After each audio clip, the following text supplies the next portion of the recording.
it. Hello, hi, welcome. How are you? How are you going? I hope that you are doing well. It's been a while since I've sat and done this, spoken to a camera like this. You will have noticed that I recently endeavored across the world, literally, just to experience it. It was fun. I had a good time. But travel means lots of time on a plane, and that means that I got lots of reading done. Space-wise reasons, I couldn't take books with me. I did take only one book. It was for a specific reason. I will touch on that at a later date. Part of my reason for going overseas was to be honest, go to bookstores in other countries, because that's who I am. That's what I like to do. I am not someone who sees a whole lot of point in buying books overseas that I can get here. And there were quite a few books that I found that I was like, ooh, I could buy this, but I can also get it back home, or I can get it shipped to me back home. I also managed to overpack, so I actually didn't have that much luggage room for books that I purchased. So with that being said, I am just gonna show you what I bought, because I got some really cool things. I'm really excited about a lot of them. I'll start with like the ones that don't make the sense the most. I don't know what I was feeling in that day. I think it was just the first day that I didn't feel tired and that I was actually having fun. But I got these two mini books from the British Museum. The Witch's Wealth Spellbook for Abundance and Prosperity, which is like a cool little velvet. It's got gilded edges. It's really pretty. Literally no purpose to have this, but I have it now. And then a little Edgar Allan Poe one as well, which again, not much point, but I have it now. And then similarly, I also got The Tale of the Flopsy Bunny. I love the Flopsy Bunnies. Kind of a sentimental thing to have bought this one, but this was also from the British Museum. I don't know what got into me that day. I was like, I need to buy tiny books. We then went to Harrods. Now, Harrods is not a place that I liked, nor is it a place that I find a lot of value. It's literally just a department store filled with high-end luxury brands. But they have a book section downstairs, and there were so many cool books that I wanted to buy, but again, I could get them home, or I could buy them on the internet and then have them sent to my home. I did instead buy this version of The Little Prince. This is a Macmillan's Collector Library version, and I don't know, it's kind of tiny, it's kind of cute. It's got lovely gilded gold edges. The cover is all like embossed and really pretty. I don't know, it's just a really nice copy of The Little Prince. And it was small, and I was like, this is a book that I want to own, that I haven't seen at home, that I can get home. But then I kind of just threw caution to the wind, essentially. We mostly went to bookstores that had secondhand books, or books that were curated from a secondhand selection, I guess. We went to this one store called Henry Pord's Books, and Henry Pord's Books is this tiny little store that's just completely filled with first edition or signed books, and they're all either old, in really good condition, or they're really rare books. Most of the books in there were super expensive, and I purchased a super expensive book, and this is by far the most expensive book that I own. I bought a first edition copy of The Silmarillion, which is kind of like the Lord of the Rings Bible in a way. It's not in the best condition. It is sun bleached on the spine. Someone has colored in the top of it black, but it is still a first edition of The Silmarillion, which is just wild. This is now my most prized possession. I'm talking way too much about this. I need to like speed it up. I then went to several other bookstores. None of them really just like had what I wanted. A lot of them were really cool. They were really aesthetic, and you'll see that in the vlogs I post eventually of my trip overseas. There was one bookstore in Scotland, in Edinburgh. We went to Topping and Company, which is by far the coolest bookstore that I think I've ever been in. There were just rooms and rooms and rooms of books, and they have like normal copies of books and normal prints of books, like it's just a bookstore. But again, they also have signed first editions, all that jazz, but much newer, less old stuff, more new stuff. First up, I got a signed first edition of Babel by R.F. Kuang. Now, if you've been here before, you know I didn't love The Poppy War. That was a fantasy, and this is a dark academia, so I'm hoping for a different outcome.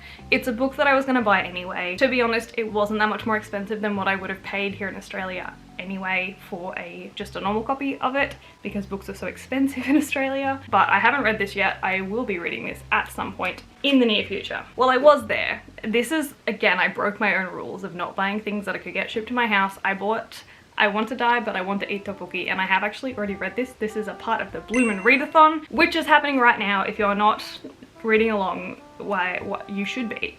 It's so easy. You have a bingo card and you read books and you fit them into the bingo card. One of my favorite things. But I bought I Want to Die, But I Want to Eat Tteokbokki by pixiepotz, and this is like an autobiography memoir about the author who is suffering with basically a mild persistent depression, which is dysthymia. I will tell you more about this next month's wrap up. And then finally, the last book that I bought and actually brought home with me is Time is a Mother by Ocean Vuong, and this is also a signed first edition of the book. I did get this because I really enjoyed the writing of On Earth We're Briefly Gorgeous. I didn't necessarily love the content, but Ocean Vuong's writing was phenomenal, and I believe that this is a collection of poetry, which I'm just expecting to be great. I just really like Ocean Vuong, probably one of the best writers that I have read from, in my personal opinion. Okay, with all of that out of the way, and all of the books that I bought while I was away, let's talk about the books that I read. Most of the books that I read, I actually don't have physical copies for because I read them on my e-reader. Aforementioned, couldn't take books with me. The one book I did take, and again I'll explain why at a later date, but I took Miss Ice Sandwich by Emiko Kawakami. This is a short story following a young boy who in the summer consistently goes back to the local grocery store or the shops to buy sandwiches from a lady he calls Miss Ice Sandwich. And she is a young woman who is working at the sandwich store, and she has this electric blue eyeshadow eyeliner, and he just finds her really fascinating. Our main character is neurodivergent, so his perspective is one that I really enjoyed reading from. I think that this was a really beautiful book, and it explored just a small slice of being inside of this character's mind that I rather enjoyed. We get to explore the theme of assumptions not being all there is to someone, and showing this from a perspective of someone who assumptions aren't something that really come naturally, and they're not something that are really well understood because they're so entrenched in these weird societal rules and norms that are around. It was really refreshing to read this. I really enjoyed this. The other one that I have a physical copy of but I didn't read a physical copy of is Furyborn by Claire Legrand. This is the first in a duology, I believe. This is a dual perspective fantasy book. We follow two women in very different times and what appears to be very different worlds. Obviously within the same world, but because so much time has passed, everything is different. We follow our first main character, Queen Riel, and she's in the past. She's a young woman who has an abundance of power, and we explore as the crown and the kingdom don't necessarily agree with her power, and they think of her as quite dangerous. However, she kind of fulfills this prophecy that they have, so they put her through some trials to see if she is actually the person in the prophecy. 1,000 years later, we also follow Eliana, who is essentially an assassin. She's like a sellsword. She is basically doing what she can to keep her family alive and well and running. She comes across a rebel captain who essentially kidnaps her, and they have to work together to overthrow kind of this evil empire. There's a lot of warring sides 1,000 years later, with people that believe that the queen from the past, the other character that we follow, is actually evil. Then some people think that she's not, and it's just really confusing. I wrote notes for this one because I knew that I would need them. So as I said, the time jumps in this are quite drastic because there is 1,000 years between both characters, and I found that a little bit jarring at the start, if I'm going to be completely honest, because it honestly was like reading two very different books. If I had paid attention more, probably in the first chapter, I would have understood what was happening much sooner, but that information was later revealed to me at about 2/3 of the way through the book, which is a bit embarrassing, but it definitely made the first half like really mysterious and trying to figure out like why these two stories are connected, but it came out eventually. The writing was easy. It was really fun to read, and I will more than likely pick up the second one. Actually, the first book that I finished in October was The Song Rising by Samantha Shannon, and this is the third book in the Bone Season series. Obviously, I'm not going to tell you much of what happens because it would be so spoilery, it's not funny. Paige continues to be a badass. I really enjoy her. I really enjoy how Samantha Shannon has written her character. She is good, has good morals, but still has room to grow, which I think is a strength in writing a flawed character that you can still like. I think that this is my least favorite book in the series out of the 3 that I had read at that point. I think it's still, like, out of the 4, I think it is still at the bottom. Then we powered on with the audiobooks, and I listened to The Ballad of Never After by Stephanie Garber, which is the sequel to Once Upon a Broken Heart. This series follows a spin-off from one of the characters in the Caraval series, so you do need to read the Caraval series before you read the Once Upon a Broken Heart trilogy series. It's gonna be a trilogy. She's announced at this point that it's a trilogy, and I'm so glad. I pity everyone who read it before she announced that it was a trilogy as well, because that would have been so disappointing, feeling like it was a duology with that ending. Stephanie Garber continues to just leave you with the best cliffhangers. I think she's really, really good at writing cliffhangers and like drawing you into this magical and almost cozy but adventure-filled world. Like, I always feel comfortable reading her books and listening to her books. They feel like they give me a bit of a hug, even though they're fraught with danger. The Ballad of Never After obviously continues the story. We have a lot more vampires in this one, which was really cool. We got to explore that a bit more. Stephanie Garber, I love her writing so much, and just how she builds worlds. And her costume explanation and design is always phenomenal. She puts such an emphasis on the dresses and all of the clothing and the hair colors. Like, the costume design of this book is phenomenal. I think it would make a really good movie or TV series. I don't have particularly strong opinions on who plays the characters, so I think I would be okay if it did come out, but that's a different story. I liked it.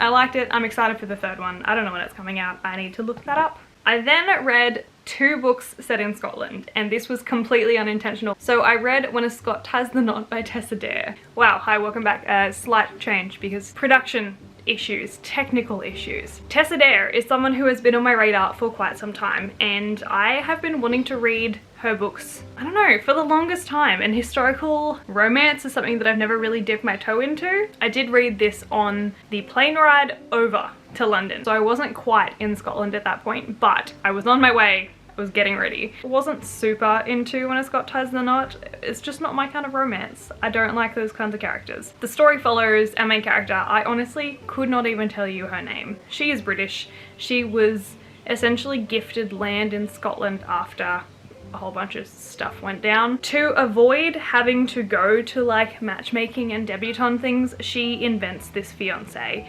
and she writes letters to him, to this imaginary person that doesn't exist. She basically just explains, hey, you don't exist, I'm writing to no one, but I really need my family to believe that I'm engaged to someone who is Scottish and fighting somewhere else so that they don't ask him to be here. However, she gets a rude awakening several years later when this person who she created in her head actually turns up at her front doorstep, and they are forced into a marriage of convenience. I guess there's just this whole really entrenched old-timey values thing that just felt a little bit icky, and I didn't love.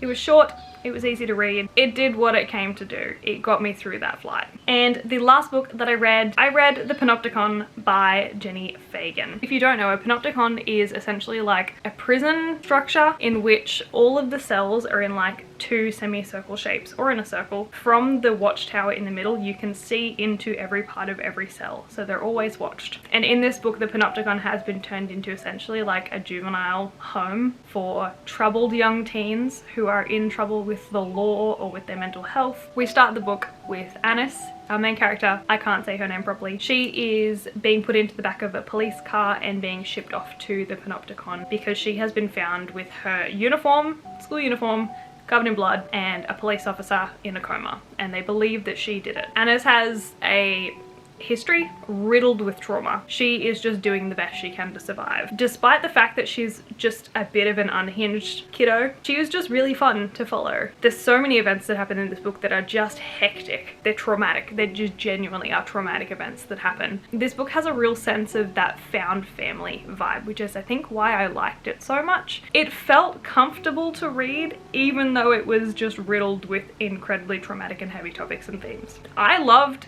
The Panopticon. I rated this book a 5 out of 5 stars. It is one of my new favorite books that I have read, and I'm devastated that I couldn't find anywhere a copy of it physically. It's not online. I can't find it in person. I went to so many bookstores and could not find it. I'm so upset. But that's it. That's my rambly October wrap up. What did you read in October? Did you read any books? Are you participating in the Bloomin' Readathon? Because that's happening literally right now. You can just start. You can just read a book and be like, yeah, that fills that bingo slot. I'm participating in the readathon. I'm very excited. I have a whole TBR, I have a whole everything about it. But Thank you for watching this incredibly rambly and unscripted and chaotic video. We also have a lot of new people here. So hi, welcome. I'm Michaela. This is not normally how this goes, I promise you. Normally we're a bit more structured and a bit more planned than this. But my pea-sized jet lag brain just did not have it in me this week. We're just a bit more cash than usual. So welcome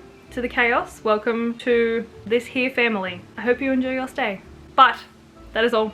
So thank you guys so much for watching. If you made it this far, I hope you enjoyed. I hope you're having a good day. And I will see you next week. Bye.